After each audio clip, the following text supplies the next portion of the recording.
Samantala, kanya-kanya pakulo mga dumalo sa Million People March para iparating ang kanilang panawagang ibasura ng pork barrel. Narito po report ni Mark Salazar. Hindi mahulugang karayom ang Quirino Grandstand sa Maynila sa pagdagsaro ng mga lumahok sa malawakang protesta kontra pork barrel, ang Million People March.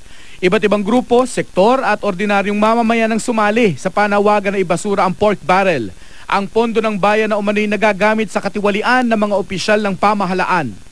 Kahit pa makulimlim ang kalangitan at bahagyang bumuhos ang ulan, hindi nagpatinag ang mga nagprotesta. Ang iba naman, kanya-kanya ng gimmick para ipahatid ang mensahe. Si May Paner na kilala bilang Juana Change, naka-costume ng baboy na nasa loob ng isang bariles. Ang UP professor, writer at performance artist na si Vim Nadera sumayaw sa saliw ng katutubong tugtugin nang nakasuot ng maskara ng ulo ng isang baboy.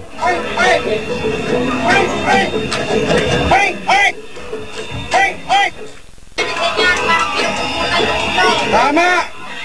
Yan ang ginagawa sa atin ng mga kawatan! Naligel! Yan ang napakasakit! Nasa pwesto ang mga kawatan!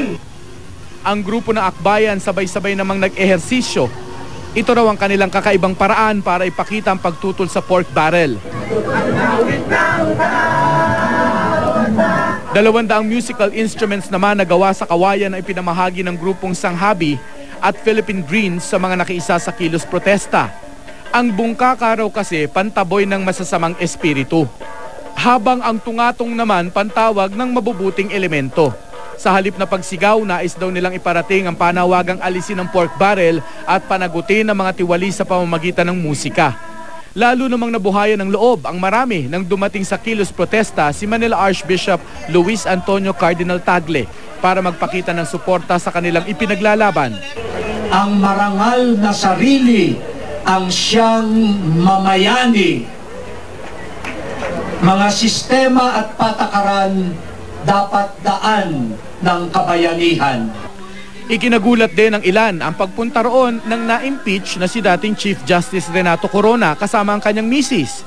Ang ilan hindi napigilang ipakita ang galit sa dating punong maestrado na napatalsik sa pwesto dahil sa hindi tamang pagdedeklara ng kanyang SALN.